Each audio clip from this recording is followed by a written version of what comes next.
2013 ခုနှစ်ကိုရောက်လာတဲ့အခါနေမျိုးစင်ဆိုတဲ့နာမည်ကသတင်းတွေထဲမှာမကြာခဏပါလာခဲ့ပါတယ်။ဒီအချိန်မှာတော့အာဏာပိုင်တွေအသုံးများလာတဲ့စကားလုံးတစ်ခုကလည်းသတင်းတွေထဲမှာထပ်ခါတွေ့လာခဲ့ရတာပါ။အဲ့ဒါကတော့ပုံမှန်18ပါပဲ။လူစုလူဝေးလှုပ်ချင်းခွင့်ပြုချက်မရှိဘဲဆန္ဒထုတ်ဖော်ခြင်းဆိုတဲ့အကြောင်းပြချက်နဲ့သူကိုအမှုဖွင့်တရားရုံးကိုခေါ်ပြန်လွှတ်ပြန်ဆောင်ကြည့်ဆိုတဲ့လဲပတ်မှုတစ်ခုတည်းကိုထည့်ထားလိုက်ကြပါရီ။သတင်းဌာနတွေကတော့ဒီအခြေအနေကိုလွတ်လပ်နေပေမဲ့အမှုအောက်မှာအမြဲရှိနေသူဆိုပြီးဖော်ပြလာခဲ့ကြတာပါ။ပြောရရင်သူရဲ့အခြေအနေကဖမ်းဆီးမခံရသေးပေမဲ့လှုပ်ရှားမှုတိုင်းကိုမှတ်တမ်းယူခံရတယ်။ဟောပြောရင်သတင်းတက်တယ်။လမ်းပေါ်ထွက်ရင်ရဲကားတွေပေါ်လာတယ်။ဒီလိုနဲ့ဦးနေမျိုးစင်အတွက်2012ကနေ2013အထိကအေးကြမ်းမဖြတ်တန်းနိုင်တဲ့ဖိအားကာလတစ်ခုအဖြစ်သတင်းထဲမှာတာမကလူထုအမြင်ထဲမှာပါတဖြည်းဖြည်းပေါ်ထွက်လာခဲ့တာပါ။အဲ့ဒီထဲမှာ AR တိုင်းဒေသကြီးဘန်းတနော်မြို့နယ်ကကိစ္စကိုလည်းတောင်သူတွေဘက်ကနေဝင်ကူညီပေးခဲ့ပါသေးတယ်။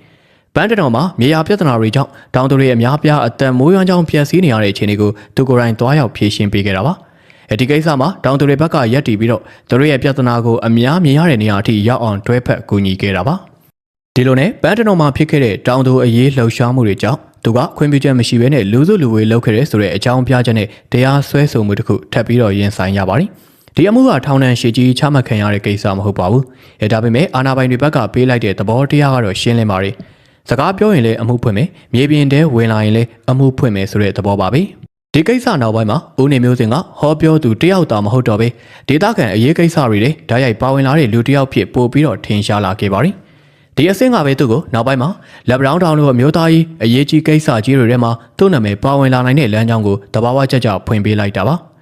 2014ခုနှစ်ဒီဇင်ဘာလရောက်လာတဲ့အခါဦးနေမျိုးစင်နဲ့အာနာပိုင်တွေကြားကတင်းမာမှုကသတင်းထဲမှာပဲမဟုတ်တော့ဘဲနဲ့လူထုအမြင်တွေကိုဓာတ်ရိုက်ဝင်လာခဲ့ပါရီ။သခိုင်းတိုင်းဒေသကြီးလက်ပတောင်းတောင်ဂျင်းနီစီမံကိန်းနယ်မြေအတွင်းမှာရဲတပ်ဖွဲ့ရဲ့ပြစ်ခတ်မှုကြောင့်တောင်သူအမျိုးသမီးဒေါ်ခင်ဝင်းသေဆုံးခဲ့ရတဲ့ဖြစ်စဉ်က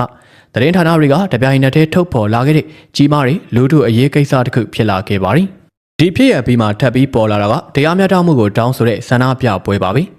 ရန်ကုန်မြို့မှာတရုတ်တန်ယုံရှိကိုတွားရောက်ပြီးဒေါ်ခင်ဝင်းသေဆုံးမှုအတွက်စုံစမ်းစစ်ဆေးပေးဖို့တောင်းဆိုခဲ့တဲ့ဆန္ဒပြသူအုပ်စုထဲမှာဦးနေမျိုးစင်လည်းပါဝင်နေခဲ့ပါရီ။ဒီဆန္ဒပြပွဲ